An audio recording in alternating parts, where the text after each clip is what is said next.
Let's shift over to residential real estate. Mr. Lein, how are we doing? Indications that we're on the right track. Give us a state of the neighborhood, if you will. Well, we've just gone through 6 months of probably the most amazing transition in this residential market that I've seen in the past couple of decades. I mean, at the latter part of 2011, there was still a belief that there was an unending stream of foreclosures, short sales, and properties overall that would be coming into the marketplace. And in fact, today, there's probably less than 7,000 active listings in a market that we normally have. In a comfortable level would be 35,000 listings. There's a popular misbelief or an urban misbelief that there's tens of thousands of foreclosures that are pending. I'd like to submit that even if that were true, let's say the number were 25 to 30,000 foreclosures out there someplace, our absorption rate today, we could easily be closing 15 to 18,000 transactions a month, which means that if the entire foreclosure hidden market were to come into the marketplace, it would represent 6 weeks of sales.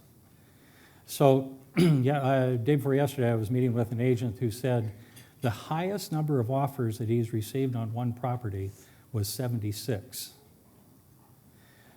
It's not uncommon for my agents to see 5 to 15 offers on one listing. And the shortage, if you will, is converting now into builders starting to build again.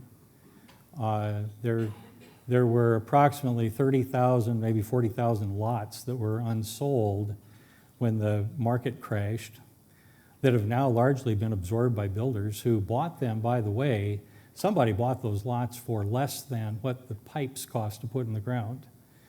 So those lots will probably be absorbed in the next 5 to 12 months, meaning that in order for builders to start building again, they're going to have to develop properties as they did in the past, using real costs and real labors. Now, here's the good news for everybody in the room. Everybody's been wondering, when will our values come back? They're on their way back. As we speak, appreciation is again on the rise in Arizona. Here's some of the downside. As homes appreciate, there will be fewer people that will qualify to buy them. On the other hand, there's some real opportunities from an economic development perspective that I think we should recognize.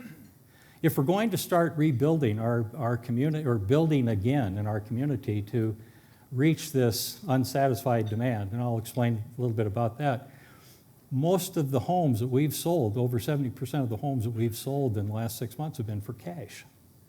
The traditional buyer that simply wanted a home to live in but had to borrow money to do so, even though they were qualified, probably are still in the wings waiting, which means there's still a buyer of the future.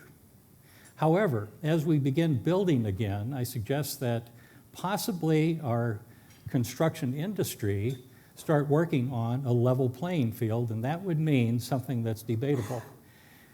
The debatable concept would be if we begin hiring the proper person to construct the home, even though it will cost more in labor costs. The appreciated value of every single one of your homes in the audience will happen faster. And what that means is from a level playing field, if we were to discount the idea of hoping the illegals come back into the community so that they can build our homes cheap, it would actually be okay if we pay the proper level of pay to the worker that wants to work as a citizen. So there's an opportunity to actually create jobs in this market and get back to a healthy economy faster.